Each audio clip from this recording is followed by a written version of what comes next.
Let's do a self-exploration meditation on Atma Nirvriti chapter 13, the non-existence of thought.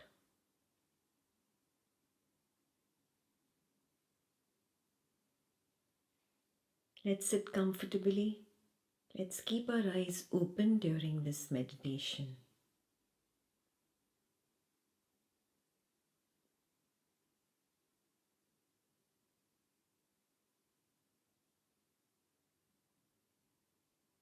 Without moving your body, keeping it still. Simply relax into your chair.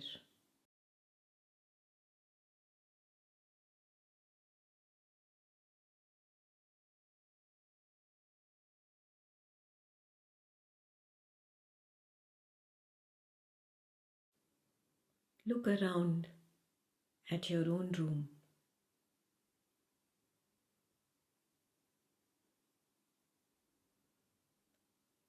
Notice that the physical plane of objects is a part of the single screen thought.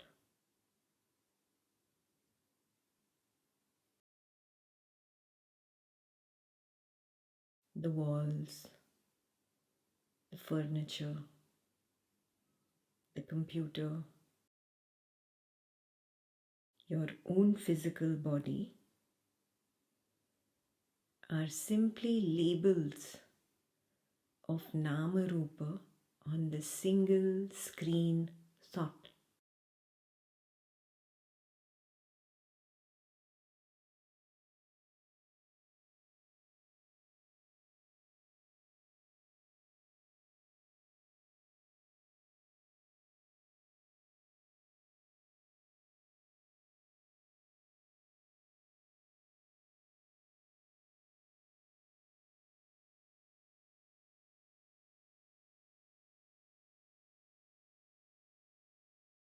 Ask yourself this question. What is it that makes this gross world gross?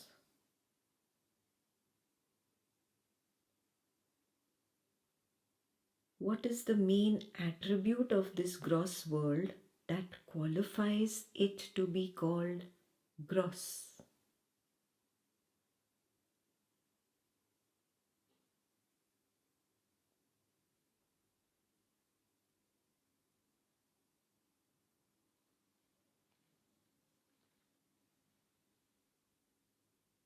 You will notice it is time and space. Time and space attribute the quality of grossness to the so-called physical world.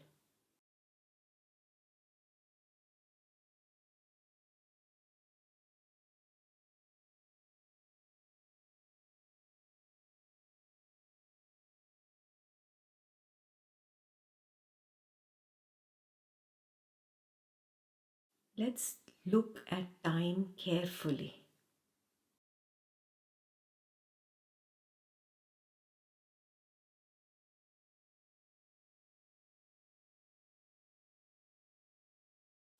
Do you experience time in your own direct experience? Examine the single screen thought. Do you experience the so-called present in this single screen?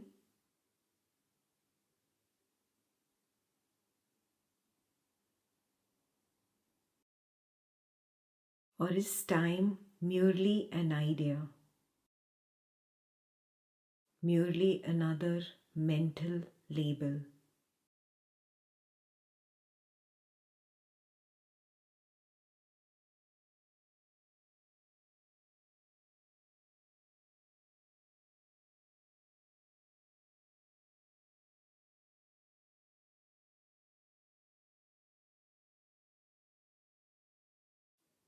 If time could be directly experienced we would have experienced past and future directly. By stepping out of the present and going to the past or to the future.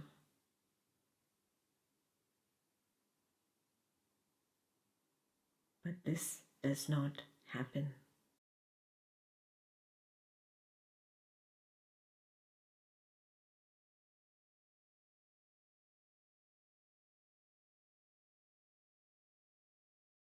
We see that in our own aparoksha gyan, in our own direct knowledge. Time is absent.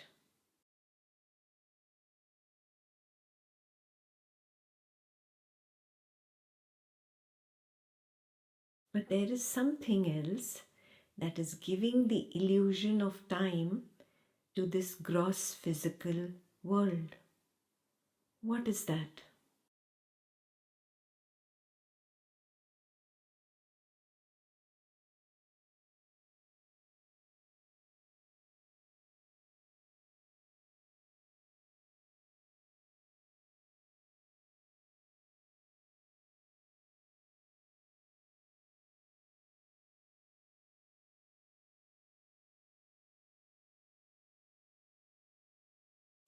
There is a continuity to awareness.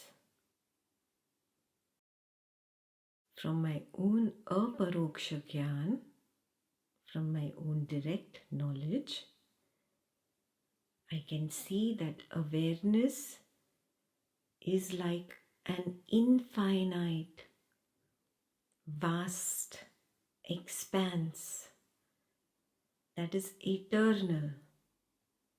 It is beginningless and endless.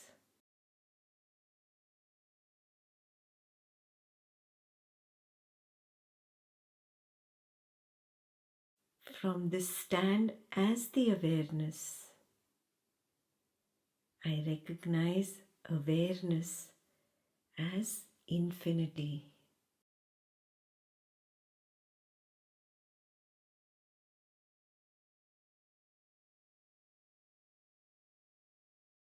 This is aparoksha gyan, my direct knowledge that I recognize only at this paramarthic level, only at the level where I take the stand as awareness.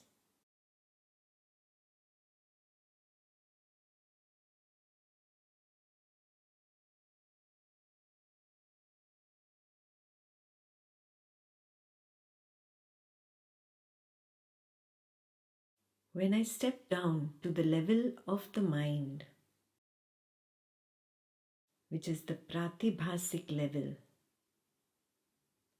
and I take the stand as the mind, what happens?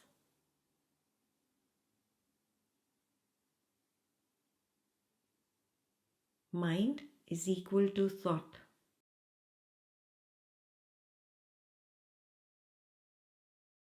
When thought looks at this infinite awareness, it does not understand it because there is no gap there.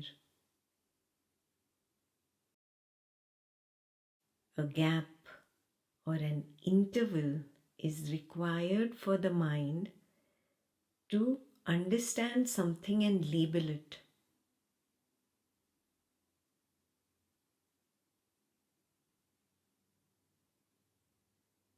The mind looks at the eternal aspect of awareness, which is beginningless and endless, without a gap, without an interval, and the mind gets confused.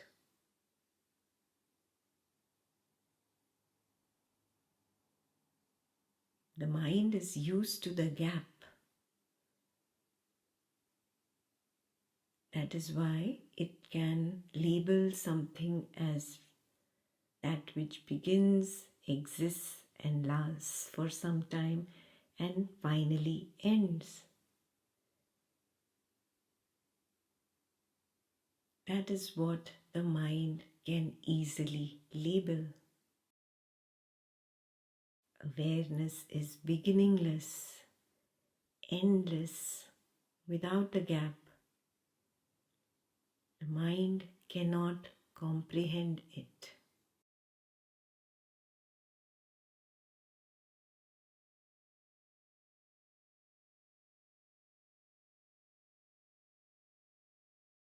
And because mind cannot comprehend it, the mind creates a story to fill up its gaps of understanding.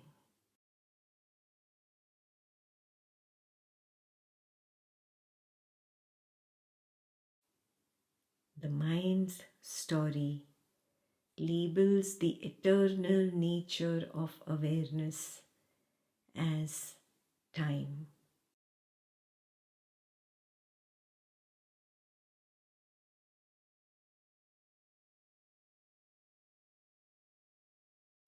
From the point of view of thought,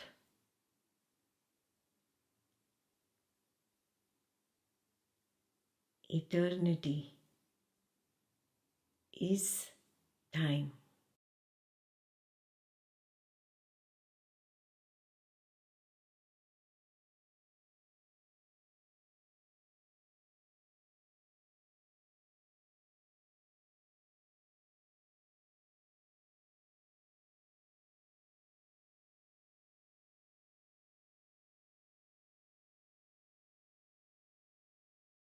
This is how the story of time is created. This is how time is a mental construct and belongs only to the gross physical world and the mental world.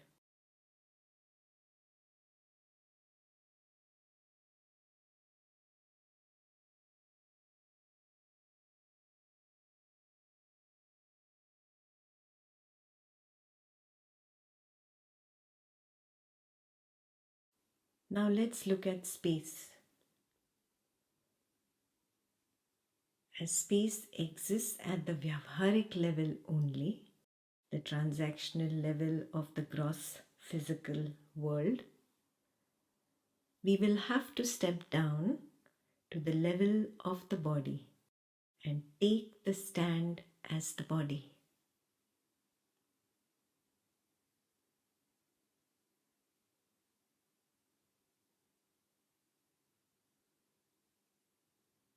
Taking the stand as the body, look at the room again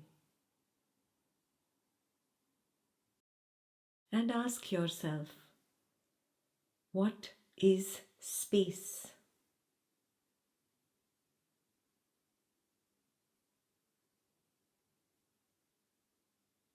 From the level of the body, you will see everything as objects, and the distance between objects is equal to space.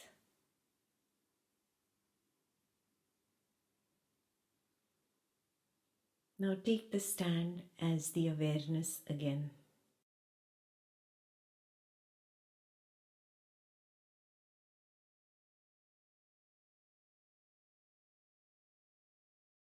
When I don't have the proof of the existence of separate objects, do I have proof of a space existing between them?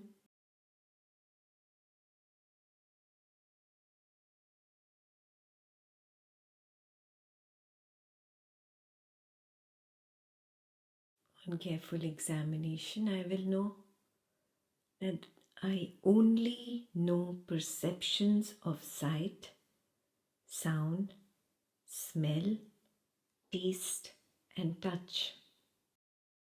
I do not know objects. I only know perception.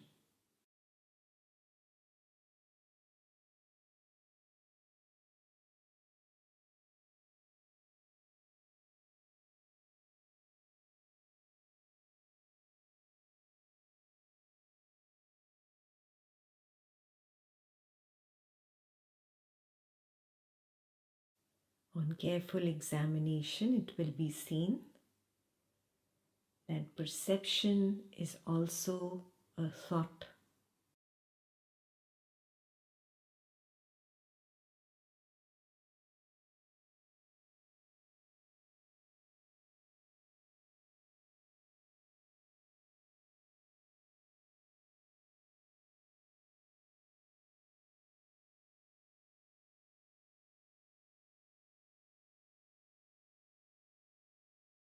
When perception looks at awareness, it does not understand it because there is no gap there.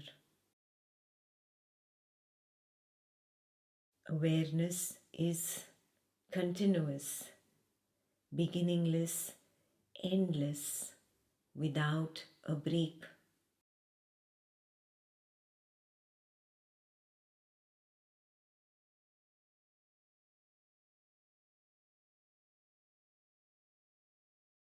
Awareness is infinite. The ability of perception is limited to length, breadth, and height of objects and the distance between them.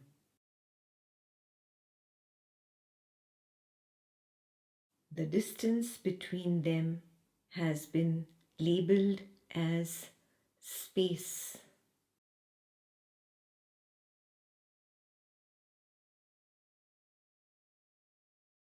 Perception can function accurately only within this limitation. Anything outside the domain range of length, breadth, and height confuses perception.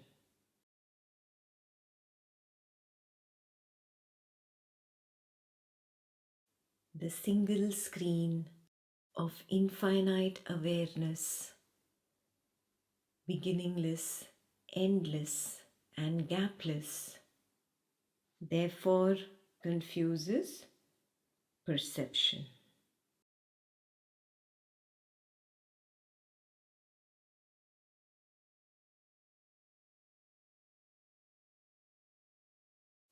As there is this gap in understanding for the mind, it again creates a story. The mind's story labels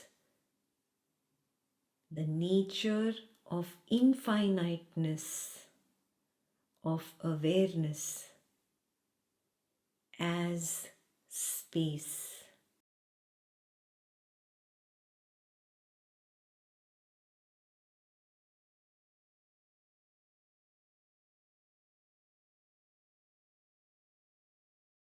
Both time and space are simply ideas, are simply mental constructs.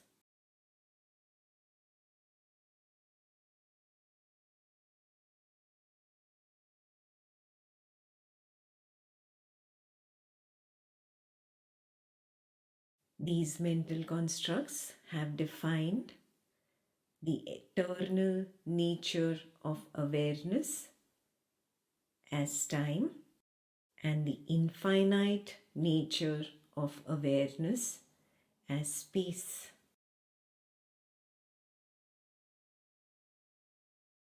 There is no reality in these ideas, as reality is simply awareness.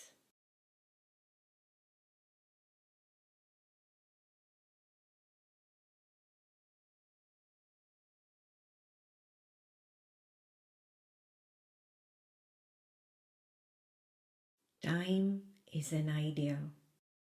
Space is an idea. Hence, causality, one event leading to the other, is also an idea.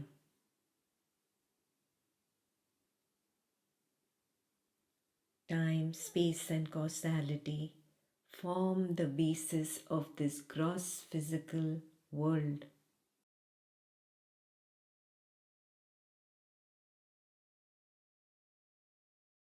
Therefore, the entire basis of this gross physical world is simply an idea, a thought.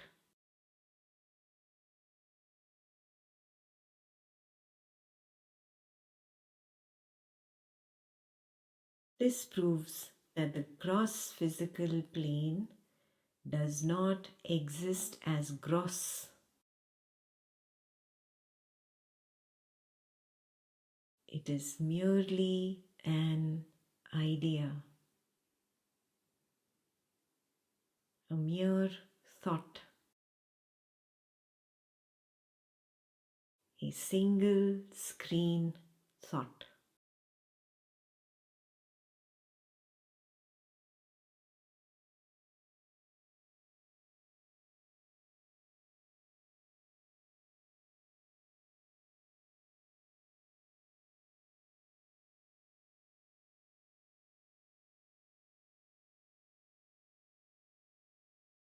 Thus, we see experientially through aparoksha gyan, direct knowledge, that objects are reduced to thought,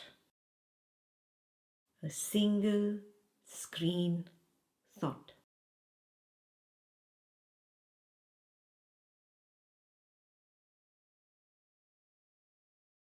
Now the question arises, can there be a subtle object? A subtle object is a mental object. We use the word mental object for thoughts and feelings in normal spiritual parlance.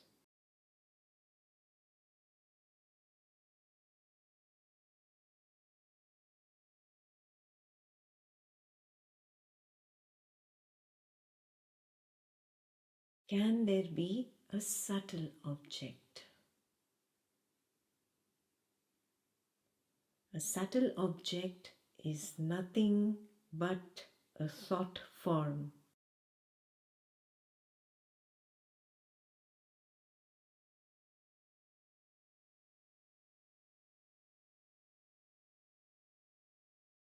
If I say, I think of an object, it would mean that the thought and the object would need to be two entities existing together in one single thought.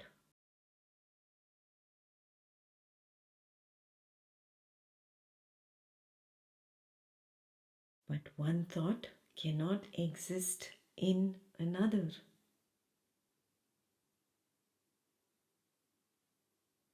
Therefore, objects cannot even exist at a subtle level.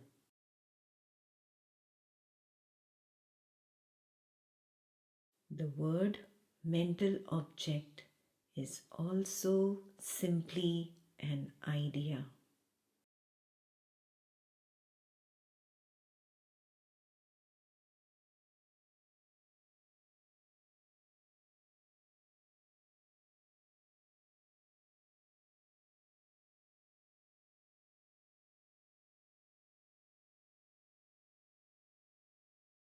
Therefore, objects cannot exist at gross level or at subtle level. This proves the non-existence of objects.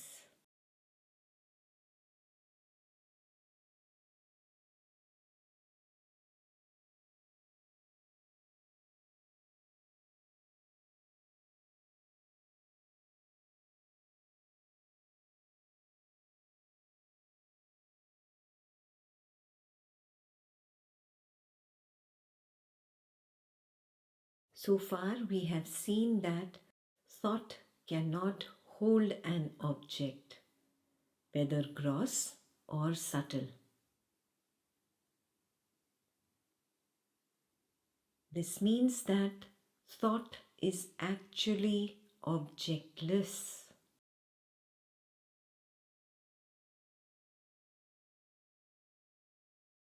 Let's test this in our direct experience. Take the stand as awareness now and look carefully at your single screen.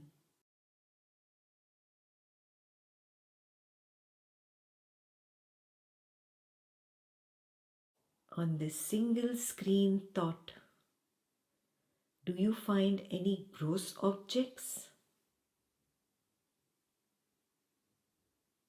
Do you find any subtle objects?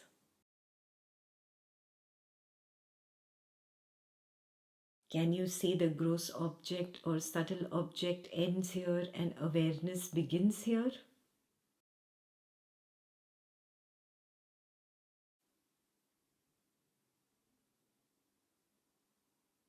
You will notice that it is simply all pervading awareness.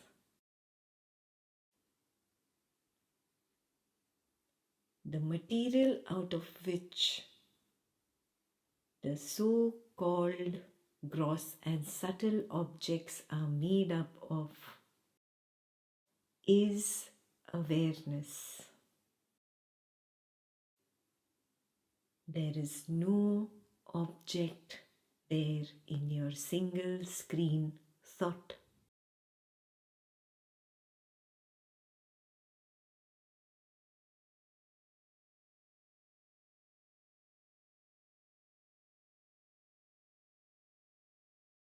What you call a thought, can it be made of a separate material other than awareness?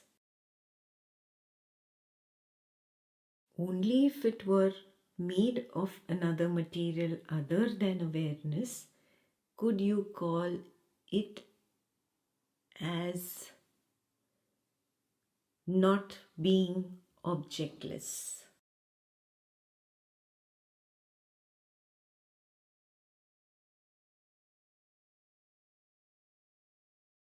But we notice that thought disappears into awareness. It completely vanishes and dissolves. Just like a wave of water disappears into the water of the ocean. The wave is made of water, that is why it can dissolve into the ocean water. If it were made of oil, it would not dissolve and disappear into the ocean water. Thought disappears and dissolves into awareness. This means that thought is made up of awareness. Thought itself is objectless.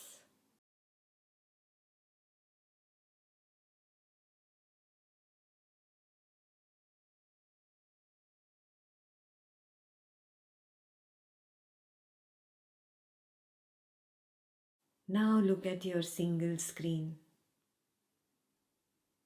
You will notice that it is simply a single screen of awareness.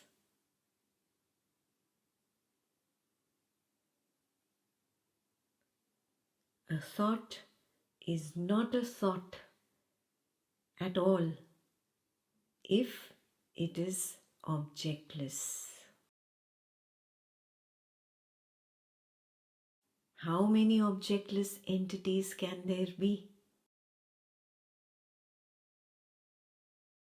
Objectlessness is a quality of pure consciousness, of pure awareness only.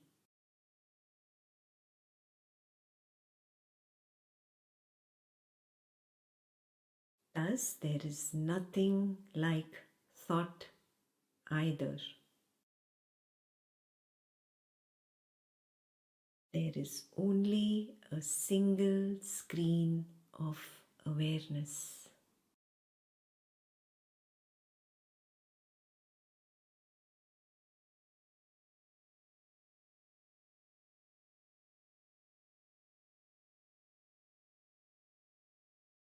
Thus, we have seen experientially that thought is reduced to consciousness. Earlier, we saw that gross objects are reduced to thought, a single screen thought. Now, we saw that thought is reduced to consciousness. This proves the non-existence of objects as well as the non-existence of thought.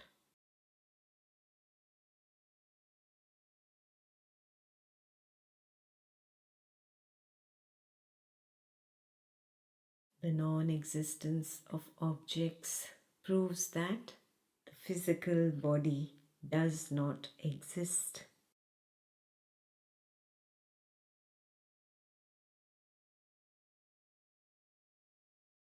The non-existence of thought proves the non-existence of the mind. The mind does not exist.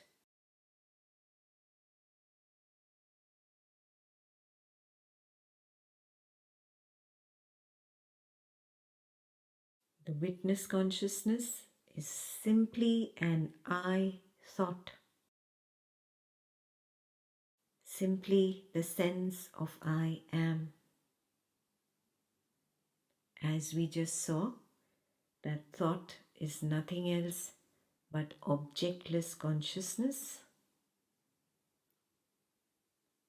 This proves that the witness consciousness also does not exist.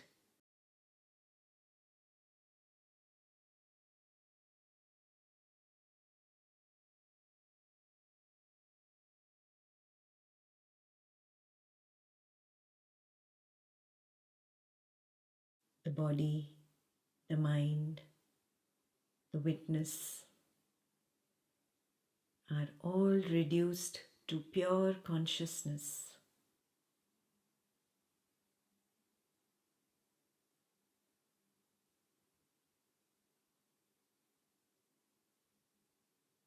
There is only pure consciousness.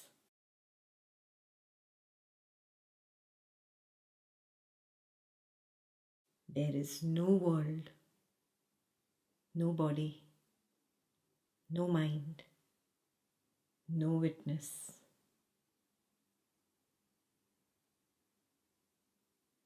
There is only the absolute reality.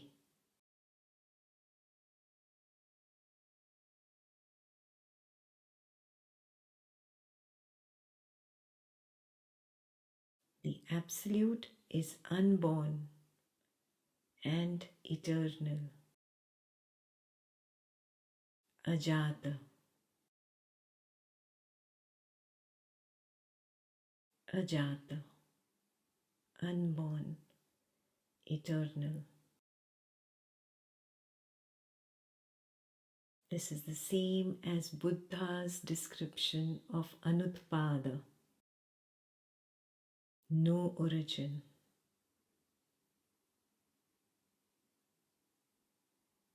Ajata. Anutpada. Ajata.